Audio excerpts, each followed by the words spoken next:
So, you get that feeling you get when excitement and guilt just kind of, I don't know, slam right into each other. Oh, yeah. That's kind of where I'm at right now with this new material that our anonymous source sent. I mean, look, Gothamites at Night is, we're all about getting the real truth of Gotham, right? But this time it's, well, let's just say it's gotten a little bit more personal. Oh, unintended consequences, perhaps, of digging a little too deep. Exactly. Leaking those Arkham Asylum session recordings. It felt like we were exposing something really messed up. But then, of course, Dr. Wilson, she got fired because of it. Right. And now, guess what our source just sends us? Another recording. This time it's Edward Nygma, the Riddler, just chatting away in his cell. Interesting. But there's a catch. It's only his side of the conversation. Oh, wow. So Dr. Wilson's responses are totally missing. Totally missing. Intriguing. So we're basically tasked with deciphering not just what he says, but what Dr. Wilson might have said based on his reactions. Yeah. A psychological puzzle. Very fitting given our subject. Right. It's like trying to solve one of his riddles, but like while blindfolded or something. I see what you mean. But here's the thing. It gets even more complicated because there's this weird kind of, I don't know, undercurrent of concern almost in Nygma's tone. And it starts like right from the beginning when he's talking about Dr. Wilson and, her whole situation. Well, let's hear the specific wording. I mean, often with Nygma, the devil is in the details. Okay, so he calls her doll, which, Ari, I don't know about you, but that kind of sets off alarm bells for me. For sure. And he says something like, sounds like you've been through the ringer, doll, losing your job over a few harmless chats. Well, that's Gotham for you. It sounds sympathetic, but... But. That's the key word right there. Sounds. Because Nygma very rarely means what he says directly. And what really strikes me here is that specific phrase, harmless chats. He's downplaying the seriousness of, of his own actions during those sessions, which is a classic manipulation tactic, By minimizing his role, he's basically trying to deflect any blame and maintain control of the narrative. So he's not just trying to, be a jerk. There's an actual strategy behind it. Oh, absolutely. This is calculated. Wow. Makes sense, I guess. But then he gets even more specific. When he talks about those leaked sessions, he says, can't say I'm surprised they found our little games too entertaining to keep under wraps. Gotham loves a good scandal, doesn't it? It's almost like, I don't know, he's bragging about being the reason that she got fired. Indeed. And did you catch that word, games? Yeah. It reveals how Nygma views these interactions with Dr. Wilson. For him, it's this battle of wits. It's a psychological game where he always aims to outsmart and manipulate his opponent. And we all know how he loves his puzzles and games. But this one, I don't know, this one seems kind of cruel, even for him. What do you think this whole thing reveals about their usual dynamic, through those therapy sessions? Yeah. Well, it definitely points to a power struggle. Most likely Dr. Wilson trying to maintain a professional distance and control. Yeah. While Nygma, of course, is constantly pushing the boundaries and testing her limits. And the fact that he's actually happy she was dismissed, that really suggests that he took pleasure in disrupting her composure, challenging her authority. Yeah. And then comes this moment that really got to me. So Nygma hears Dr. Wilson crying. Yeah. And his reaction is just, I don't know, completely off. It's like he's never seen her express any kind of emotion before. All right, let's analyze that. Let's analyze that reaction. What does he say specifically? He says, doll, there's no need to cry. It can't be that bad, can it? I've never seen you emotional before, let alone in tears. It's almost like he's fascinated by it. Like he's never seen this side of her before, ever. That's what's unsettling about it. It suggests that during their session, she always presented this very carefully constructed facade of professionalism, and seeing her break down throws him off balance. It reveals his distorted perception of her as this unfeeling intellectual equal. Wow. Makes you wonder what she could have said, right, to trigger that kind of reaction. What kind of vulnerability could make even the Riddler kind of, I don't know, take pause? That's the million-dollar question, unfortunately. We only have half the conversation to work with. But if we carefully analyze his responses, we might be able to get some insights into her state of mind and, the power dynamics at play. Okay, so next up, Nygma finds out about our podcast. About Gothamites at Night. And he is definitely not happy about it. What's his initial reaction when he finds out that his sessions are being broadcast? Well, he says, wait, Are you telling me that someone's been recording our sessions and using them for a podcast? That's a severe breach of privacy, doll. And this reporter claiming to save you? That's seriously creepy. It's almost like he's more worried about the breach of privacy than the actual content of the recordings, you know what I mean? Classic deflection. By focusing on the ethical implications, he's shifting the attention away from his own actions. Right. It's a way to control the narrative, you see. Paint himself as the victim. And then it gets even more interesting, because then he starts questioning Dr. Wilson about the anonymous source. It's almost like he's trying to crack a code or something, trying to figure out who's behind it all. That fits his personality perfectly. You know, he thrives on puzzles. He thrives on control. And having this unknown player come in and disrupt his carefully constructed world, that probably frustrates him immensely. Yeah. I can practically hear the gears turning in his head as he tries to solve the mystery. But here's the thing that really throws me. He actually tries to defend himself Against. against being labeled insane. How does he try to justify his actions? Well, he says, I know what I do is wrong, but I choose to do it anyway. It's my own twisted way of finding entertainment, I suppose. But deep down, I know I could do better. I just choose not to. It's like he's saying, look, I'm not crazy. I'm just making bad choices, you know? He wants to be seen as a rational person, someone who's making deliberate choices, even if they're bad, as opposed to someone who's driven by mental illness. This brings up a really interesting point about criminal insanity. It's not just about knowing the difference between right and wrong, but the ability to actually control your actions. And Nugma here seems to be arguing that he has that control, Right. that his choices are deliberate, even if they are, morally reprehensible. The big question is he truly dangerous? Or is he just, a really good manipulator playing these mind games? It's a tough one. He's obviously intelligent and capable of doing harm, but whether he's a real threat or just a master of theatrics remains to be seen. We're going to have to dig deeper into, his pronouncements and her implied reactions to get a clearer picture. Right. And there's still so much more to unpack. Like his reaction to Arkham itself.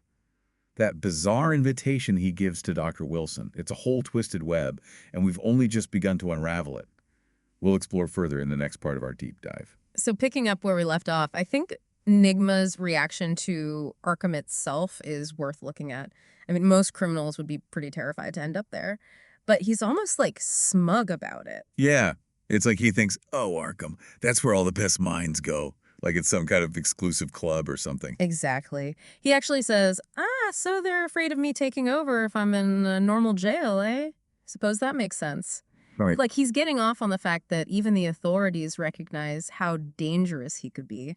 But then he goes on to call the other inmates a pack of unhinged humans. Right. Which I guess means he thinks he's different, right? Like he's above all that, not your average criminal. That's a big part of his delusion, yeah.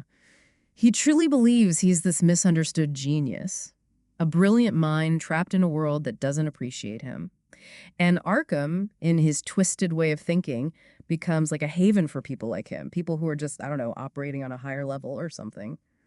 And that delusion, I guess, fuels his ambition. Yeah. He actually seems to think he could take over Arkham, like it's some kind of personal challenge for him. He actually asks Dr. Wilson, with a mind like mine, I should be the center of attention, don't you think? It's almost like he's trying to get her to agree with him. Like he wants her approval, So how realistic is that? I mean, could Nigma really orchestrate a takeover of Arkham? Given his track record, he's pulled off some pretty elaborate schemes. He's outsmarted some of the best detectives in Gotham. He's created those riddles that have even stumped Batman. So I wouldn't say it's impossible. True.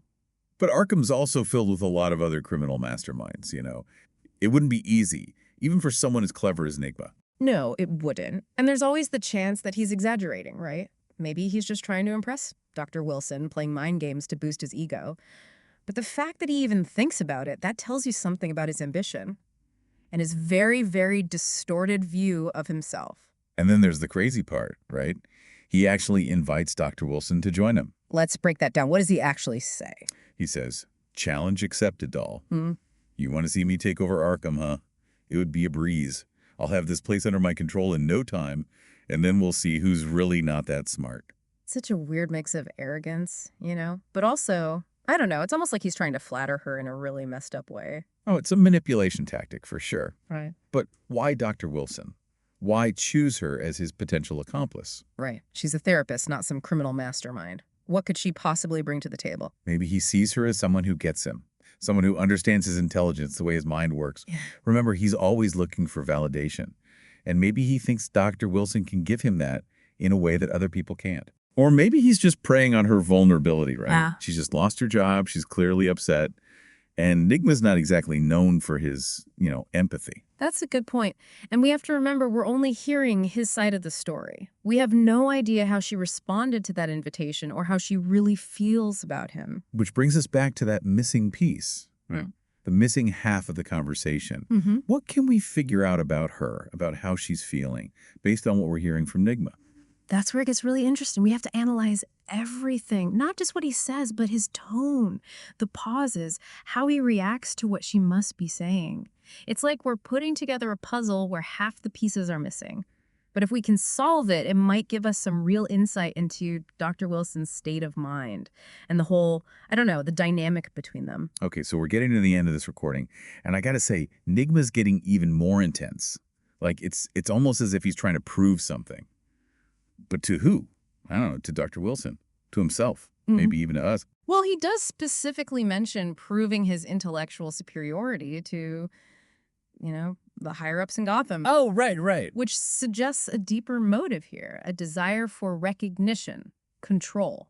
That goes way beyond just amusement. It's not just about riddles and games anymore. This is about, real power, Yeah. right? About manipulating people who are in charge. It's kind of scary, to be honest. What's striking is that he frames this ambition, he frames it as a shared goal, as if Dr. Wilson is somehow aligned with him. Oh, interesting. He says, they think they can control us, put us in boxes, label us as insane, but we're smarter than that, doll. We see the bigger picture. We understand how the game is played. So he's trying to, pull her into his world, Yeah. make her a part of his schemes.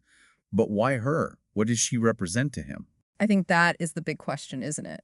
Maybe he sees her as, an equal, someone who can challenge him intellectually, someone who can stimulate him in a way that no one else can. Or maybe he's just projecting his own desires onto her, using her as a sounding board for his, for his ambitions. It's messed up either way. But can we talk about the elephant in the room for a second? Oh, you mean? Our anonymous source. Who's sending us these recordings? What are they trying to do? A lot of possibilities, really. It could be someone inside Arkham, someone who's trying to, expose the truth about Nigma, about how he manipulates people, or even expose the system that allows him to do it. Okay, yeah. Or maybe it's someone connected to Dr. Wilson. Right, someone trying to, to clear her name, showing that she was actually a victim of Nigma's mind games. Could it be someone connected to Nigma himself? Oh, that's interesting. Maybe he's the one orchestrating all of this, leaking the recordings on purpose, to manipulate how the public sees him, or maybe even just to send Dr. Wilson a message. Oh, that's a really interesting theory. It would certainly fit with his need for control and, his manipulation. It would be the ultimate power move to use us as pawns in his game. We can't rule anything out at this point. Not yet, no. Yeah. We need more information, more pieces of this puzzle. Speaking of missing pieces, Yeah. what about Dr. Wilson's side of all this? What can we learn from just Nigma's reactions? Well, even though we don't know exactly what she said, right, we can still analyze how Nigma's tone changes, when he gets defensive or when he seems agitated. Oh, I see. It suggests that she might have been challenging him, questioning his motives. So by reading between the lines, we can maybe start to understand her side of the story a little better. It's like a shadow play almost. Exactly. We have Nigma's words and we have to kind of, fill in the blanks. This whole thing is just so messy. I mean, look, we started Gothamites at night to expose the truth. But in this case, it feels like we might have actually made things worse for Dr. Wilson. Yeah. And that's not a good feeling. I think it's a really good reminder that even with the best of intentions, our actions can still have unintended consequences. We always have to weigh, the potential harm against the public's right to know. And that's a difficult balance to strike. Of course, we're here Oh, go for it. Yes, can you hear me at all? Yes, we can hear you. loud and clear. Sorry about the technical difficulties there. Yeah, were just the talking- question is why you feeling sorry at all for the therapist? That's a great question. Yeah, why would we feel sorry? Because it's Nuanced. complex. It's easy to paint her as a victim. Remember, we have Nigma's perspective. And he's not exactly a reliable narrator. Oh, Yes, yeah, is it because you ruined her career? Oh, I see what you're getting at. Are we projecting our own anxieties about career onto her? It's not about that exactly. Right, because we're analyzing Nigma's words. Like in the transcripts when Nigma says, doll, there's no need to cry. It can't be that bad, Yes, can but He's it? almost like that's literally what you guys have done. You're part of whoever sent this audio out there. You're part of the issue. You spread the audios, the secret audios. You're making content. It's a really important point. Yeah, you're saying we're part of the problem, huh? It raises a serious ethical question. By making this public, are we causing harm? Well, I think it's about acknowledging that complexity. It's not about feeling sorry, It's about understanding our role in it. but when we're talking about Nigma, it's always complex. Exactly, because when Nigma is downplaying her feelings, It's as if her career isn't valuable. it always comes back to the power dynamic. He always wants to be on top of the situation. Yes, He's I always I trying to still have manipulate these questions things. like why are you still making content out of this? Like someone lost their job. Someone is like well, is it really your fault? Now I think. Why would that be your fault?